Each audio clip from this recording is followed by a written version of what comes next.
नीतीश कुमार जी महिला सशक्तिकरण की मिसाल हैं संपूर्ण राष्ट्र में। और ये कहा था भारत की पूर्व राष्ट्रपति आदरणीय प्रतिभा देवी सिंह पाटिल ने, आदरणीय नीतीश कुमार जी के नेतृत्व में ही संभव है कि अति पिछड़ा समाज की बेटी को उन्होंने पहले संस्कृत शिक्षा बोर्ड का चेयरमैन बनाकर कार्य करने का मौका दिया और आज बिहार जैसे सामाजिक दृष्टिकोण से महत्वपूर्ण राज्य में पुनः एक बार मुझे कार्य करने का मौका दिया। इसके लिए मुख्यमंत्री जी आदरणीय ललन सिंह सर, आदरणीय उमेश कुशवाहा जी का बहुत बहुत धन्यवाद। आज यहाँ हम जिस बिंदु पर एकत्र हुए हैं उसमें यहाँ उपस्थित हमारे तमाम इलेक्ट्रॉनिक और प्रिंट मीडिया के लोकतंत्र के चौथे खंभे के तौर पर उपस्थित हमारे तमाम पत्रकार और छायाकार बंधुगण, आज इस प्रेस कॉन्फ्रेंस के अवसर पर यहाँ मेरे साथ उपस्थित हैं पार्टी की समता काल की साथी और वरिष्ठ नेत्री मालती सिंह जी, यहाँ उपस्थित हैं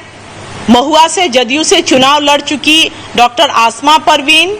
यहाँ उपस्थित हैं महिला राज्य आयोग की पूर्व सदस्य सविता नटराज जी,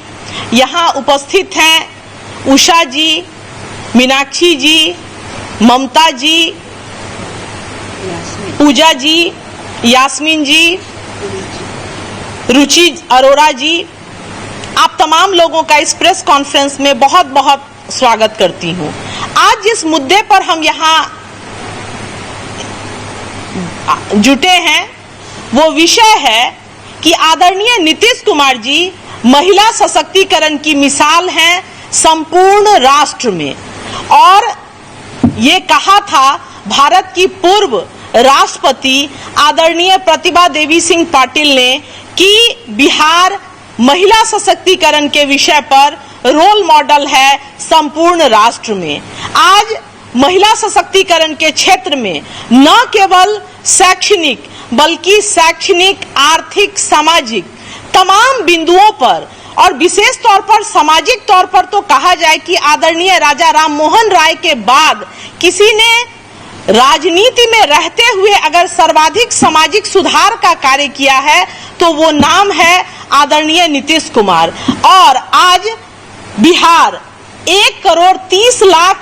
महिलाओं को जीविका में जोड़ के भारत का सर्वाधिक स्वयं सहायता समूह में इसके साथ 10,45,000 स्वयं सहायता समूह का निर्माण बिहार में हो चुका है और इसके साथ बिहार नंबर 1 पे है। आज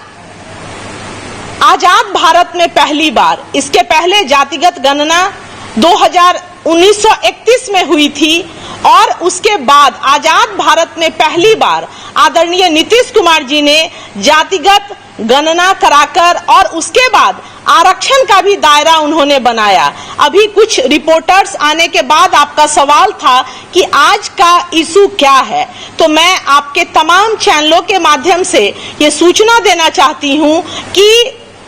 जो महिला जदयू है वो आदरणीय नीतीश कुमार जी कहती है भाजपा कि चुनावी वर्ष है इसलिए नीतीश कुमार जी जातिगत गणना का कार्य करवा के और वो आरक्षण का दायरा बढ़ा रहे हैं। मगर एक चीज है कि जो नीतीश कुमार जी ने जातिगत गणना को करवाया है वो संविधान के अनुच्छेद 340 में इसका प्रावधान था, जिसके अंतर्गत कोई भी राज्य अपने राज्य के लोगों के सामाजिक, शैक्षणिक, आर्थिक और मानवीय विकास के सूचकांक पर हो रहे विकास को आंकने के लिए जातिगत गणना करा सकता है, जो आदरणीय नीतीश कुमार जी ने कराया। इसके साथ ही आदरणीय नीतीश कुमार जी ने के नेतृत्व में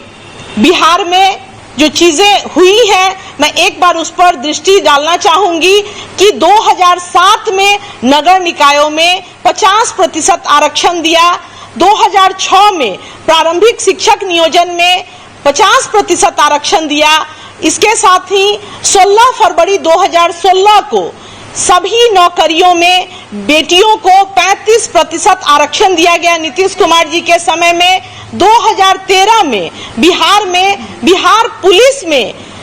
35% की भागीदारी दी गई और इसके साथ ही बिहार 26% महिला कांस्टेबलों को यहां नियुक्त कर चुका है, जो संपूर्ण राष्ट्र में सर्वाधिक है। और इसके साथ ही हम भाजपा से ये जानना चाहते हैं कि भाजपा ने भाजपा शासित राज्यों में क्या क्या महिलाओं के लिए कार्य किए हैं, भाजपा उन चीजों का ब्यौरा हमें दे। और इसके साथ ही लगातार चाहे दीदी की रसोई हो, दीदी की सिलाई हो, कला एवं शिल्प जीविका हो, अल्पवास गृह हो, इन तमाम चीजों के रूप में लगातार माननीय मुख्यमंत्री जी बिहार की महिलाओं को आने वाली सदी के लिए तैयार कर रहे हैं। और मुख्यमंत्री नारी योजना के तहत कौशल प्रशिक्षण कार्यक्रम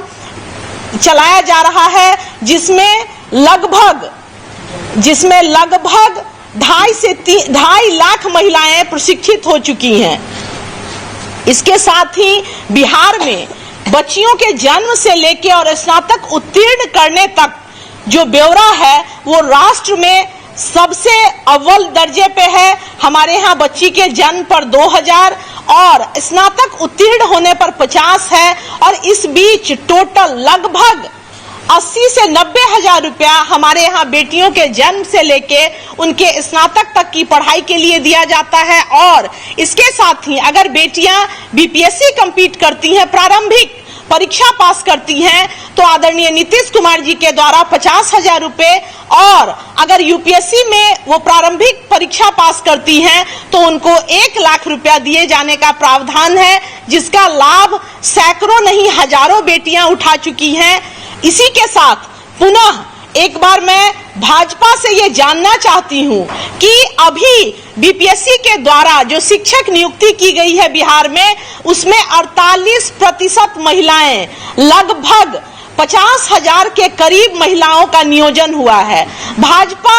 शासित राज्यों में ये नियोजन कितना हुआ है, भाजपा हमें बताए। इसके साथ बिहार में स्वयं सहायता समूह का जो रेशियो मैंने बताया है 1,30,00,000, भाजपा शासित राज्यों में ये रेशियो कितना है, जीविका में उन्होंने कितनी महिलाओं को जोड़ा है, वो भाजपा बताए। इसके साथ पंचायती राज में हमारा जो दर है महिलाओं का, माननीय मुख्यमंत्री जी ने 50% महिलाओं को आरक्षण दिया था, आज लगभग 67% महिलाएं चुनाव जीत के आगे आ रही हैं। विभिन्न चुनावों में, त्रिस्तरीय चुनावों में, भाजपा शासित प्रदेशों में इसका दर क्या है, जेडीयू महिला विंग ये जानना चाहती हैं। बेटियां लगातार शैक्षणिक तौर पर सशक्त हो रही हैं। और इसके साथ एक बड़ा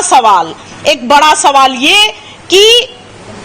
जब आदरणीय नरेंद्र मोदी जी ने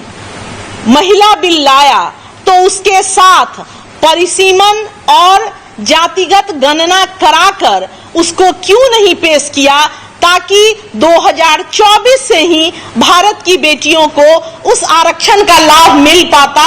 और जो वो कहते हैं कि हम सशक्त बेटी, सशक्त समाज चाहते हैं, तो इसका शायद प्रमाण दे पाते। और इन्हीं चीजों के साथ महिला जेडीयू तमाम ग्राम स्वराज्य के स्तर पर, चूंकि गांधी जी, लोहिया जी और जेपी का जो कॉन्सेप्ट है, उसी कॉन्सेप्ट के तहत नर नारी समता को आदरणीय नीतीश कुमार जी समाज के अंतिम